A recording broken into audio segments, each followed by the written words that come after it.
अस्सलाम वालेकुम dear viewers, मैं हूँ Waheed Wazir. Welcome to my YouTube channel. उम्मीद है आप सब खैरियत से होंगे। तो इस वीडियो में हम डिस्कस करने वाले हैं difference between simple corymb inflorescence and compound corymb inflorescence. Compound corymb inflorescence को कोरम ऑफ कोरम्स भी कहा जाता है। तो हम simple and compound corymb inflorescence की तरफ आते हैं, लेकिन इससे पहले हमने बात करनी है simple inflorescence and compound inflorescence की कि ये क्या होते हैं। तो देखो, अगर क्लस्टर ऑफ फ्लावर जो है वो डायरेक्टली मेन स्टेम पर डिवेलप हुए हैं तो उसको फिर हम कहते हैं सिंपल इन्फ्लोरेसेंस। और अगर क्लस्टर ऑफ फ्लावर जो है वो ब्रांच पर डिवेलप हुए हैं ना कि मेन स्टेम पर, तो उसको फिर हम कहते हैं कंपाउंड इन्फ्लोरेसेंस। अब हम आते हैं simple and compound corymb inflorescence की तरफ। तो दोनों केसेस में, यानी in case of simple corymb inflorescence and in case of compound corymb inflorescence, जो फ्लावर्स होंगे वो पेडिसिलेट होंगे और बाइसेक्सुअल होंगे, और जो ओल्डर फ्लावर्स होंगे वो पेडंकल के बेस पर होंगे, और जो यंगर फ्लावर्स होंगे वो पेडंकल के टिप पर होंगे।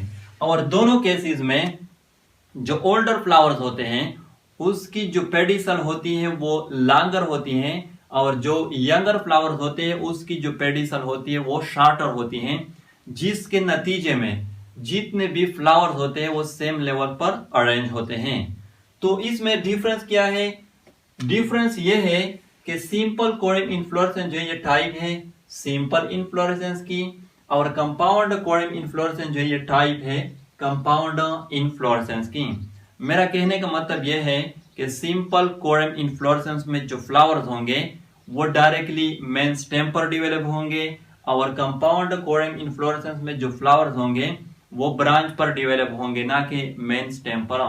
यहाँ पर आप लोग देख सकते हैं ये मेन स्टेम है या मेन एक्सिस है। अब यहाँ पर जितने भी फ्लावर्स हैं ये मेन स्टेम पर डिवेलप हुए हैं, और यहाँ पर ये जो फ्लावर है जो पेडंकल के बेस पर है ये ओल्डर फ्लावर होगा, ओल्डर फ्लावर। और ये जो फ्लावर है जो पेडंकल के टिप पर है ये यंगर फ्लावर होगा। ओल्डर और यंगर का मतलब ये है कि ये फ्लावर पहले डिवेलप हुआ है, सेकंड नंबर पर ये, थर्ड नंबर पर ये, और लास्ट में ये फ्लावर डिवेलप हुआ है। और यहाँ पर आप लोग देख भी सकते हैं ये जो ओल्डर फ्लावर है इसकी जो पेडिसल है ये लॉन्गर है इस फ्लावर के पेडिसल के मुकाबले में, और ये जो फ्लावर है इसका जो पेडिसल है ये लॉन्गर है इस फ्लावर के पेडिसल के मुकाबले में, एंड सो ऑन। और लास्ट में ये जो फ्लावर है इसका जो पेडिसल है ये लॉन्गर है इस फ्लावर के पेडिसल के मुकाबले में, जिसके नतीजे में ये सब के सब फ्लावर सेम लेवल पर अरेंज हुए हैं। तो यहाँ पर जितने भी फ्लावर है ये मेन एक्सिस पर डिवेलप हुए हैं, स्टेम पर डिवेलप हुए हैं। तो इस तरह इन्फ्लोरेसेंस को फिर हम कहते हैं सिंपल कोरम इन्फ्लोरेसेंस, और इसकी जो एग्जांपल है वो है कैंडी टफ्ट। यहाँ पर आप लोग देख सकते हैं यहाँ पर जितने भी फ्लावर हैं वो ब्रांच पर डिवेलप हुए हैं ना कि मेन स्टेम पर। ये मेन स्टेम है, इस पर ये 1 2 3 4 ब्रांच जो है वो डिवेलप हुए हैं, और हर ब्रांच पर ये 1 2 3 1 2 3 फ्लावर जो है वो डिवेलप हुए हैं। अब यहाँ पर ये जो फ्लावर है जो इस ब्रांच या पेडंकल के बेस पर है ये ओल्डर फ्लावर होगा, ओल्डर।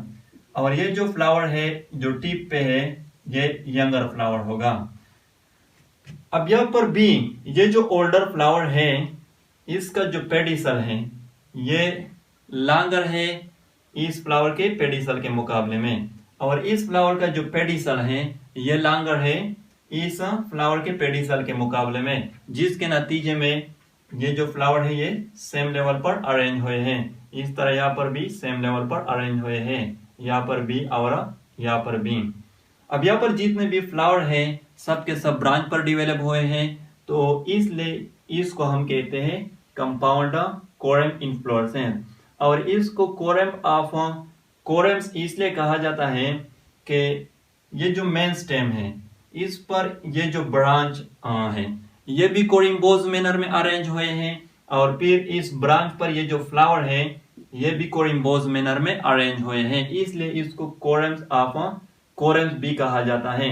और इसका जो एग्जांपल है वो है कॉलीफ्लावर। तो ये था difference between simple corymb and compound corymb inflorescence. अगर वीडियो अच्छी लगी हो तो लाइक भी करें, कमेंट भी करें। अगर अभी तक चैनल को सब्सक्राइब नहीं किया है तो चैनल को भी सब्सक्राइब करें। थैंक यू एंड खुदा हाफिज।